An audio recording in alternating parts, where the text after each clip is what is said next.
Hello student, good morning everyone. आज की class में हम पेडागोजी ऑफ इंग्लिश के ऑब्जेक्टिव्स, इम्पॉर्टेंट ऑब्जेक्टिव्स पढ़ने जा रहे हैं।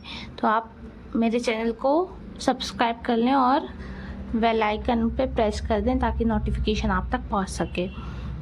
तो आज हम ऑब्जेक्टिव पढ़ेंगे, बहुत इम्पॉर्टेंट ऑब्जेक्टिव हैं। यूनिट 1 से 4 मार्क्स के ऑब्जेक्टिव्स आते हैं, इसलिए ध्यान से पढ़ें। तो फर्स्ट क्या है? A primary teaching should introduce reading through. एक प्राइमरी टीचर इंट्रोड्यूस कैसे कराएगा रीडिंग को? स्टोरीज द्वारा, पिक्चर बुक द्वारा, अल्फ़ाबेट द्वारा या फिर फोनेटिक। तो a primary teacher should introduce reading through किसके द्वारा? तो स्टोरीज के द्वारा, पिक्चर बुक, अल्फ़ाबेटिक या फोनेटिक। तो स्टोरीज द्वारा, stories. Next question, the English rule made India. तो टेक्निकली रिच बनाता है। इंग्लिश रूल इंडिया को टेक्निकली रिच बनाता है क्या? बिल्कुल नहीं। इकोनॉमिकली पुअर बनाता है। देखते हैं, इंडस्ट्रियल स्ट्रांग या कल्चरली स्ट्रांग? तो बताइए, इसका आंसर होगा economically poor. Next question, in learning new language मल्टीलिंग्विज्म। In learning new language मल्टीलिंग्विज्म, option क्या है? First option in interference, a burden, methodology या फिर एन असेसमेंट। तो इन लर्निंग में न्यू लैंग्वेज मल्टीलिंग्विज्म कैसे सहायता करती है? तो एन इंटरफेरेंस द्वारा, अ बर्डन बन जाती है, मेथडोलॉजी मेथड के अनुसार, या एन असिस्ट। ये आंसर होगा इसका। The study of meaning in a language is known as। study of meaning in a language, language में study of meaning क्या है? is known as क्या होता है? morphology, linguistic, syntax या semantic? तो semantic, इसका आंसर क्या है? semantic। English teaching involve language, literature, A and B both या फिर none? तो A and B both। The main function of a language के main function क्या है? evaluation, preservation, interaction या all of the above? तो evaluation मतलब अपने में बदलाव, अपने आप को बदलना, अपने आप को इवैल्यूएट करना, इवैल्यूएशन। प्रिजर्वेशन मतलब संरक्षित करना, संरक्षण करना। और इंटरेक्शन मतलब दूसरों से बातचीत करना, दूसरों के साथ इंटरेक्ट करना। तो इसका आंसर होगा all of the above.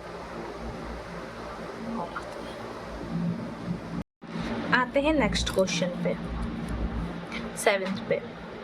While learning English as a second language, English as a second language सीखते समय mother tongue should not be used। ऐसा है A option, mother tongue should not be used। ऐसा है क्या कि mother tongue का use नहीं होता?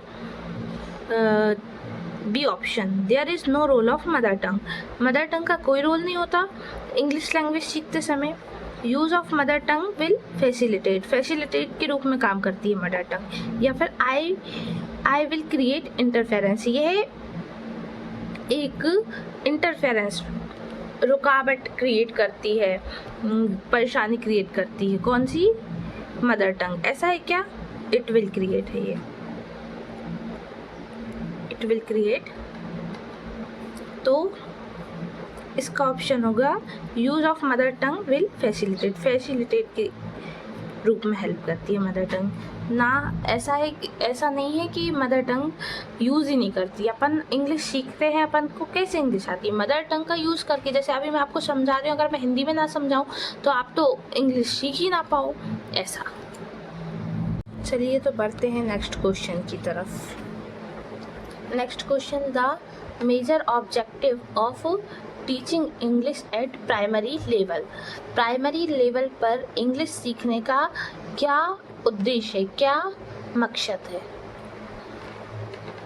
तो option, using English in different situation, विभिन्न डिफरेंट अलग अलग सिचुएशन में इंग्लिश सीखना। Speaking English in British accent, मतलब ब्रिटिशों की लैंग्वेज में, ब्रिटिश जैसे बोलते हैं थोड़े अजीब से, उसमें अपन प्राइमरी वाले बच्चों को इंग्लिश सिखा पाएंगे क्या? स्पीकिंग ब्रिटिश स्टाइल में बोलकर नहीं, ये तो बिल्कुल ही नहीं होगा। ब्रिटिश स्टाइल में बोलकर अपन प्राइमरी वाले बच्चों को इंग्लिश नहीं सिखा सकते।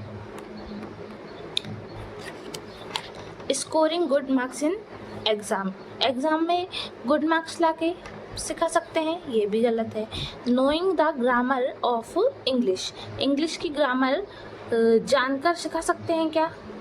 ये भी नहीं हो सकता। तो कौन सा सही लग रहा है इसमें से? Using English in different situation, different situation में इंग्लिश बोलकर हम प्राइमरी वाले बच्चों को सिखा सकते हैं इंग्लिश। तो ये हो गए हमारे 8 क्वेश्चन। आते हैं नेक्स्ट क्वेश्चन पर।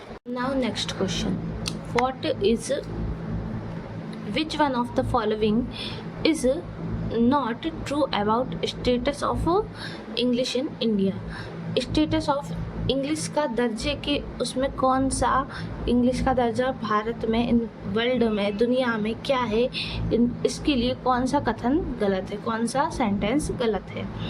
तो English as a foreign language, English foreign language के उसमें है। English as a second language, English अपने यहाँ पे सेकंड लैंग्वेज के उसमें है। English as the heritage language, English heritage language है। English as the native language. तो पूछा क्या है, क्या गलत है? तो English as the foreign language, ये गलत है। तो जो गलत है वही सही है, क्योंकि उन्होंने गलत पूछा है। Next question, what is the status of English in India.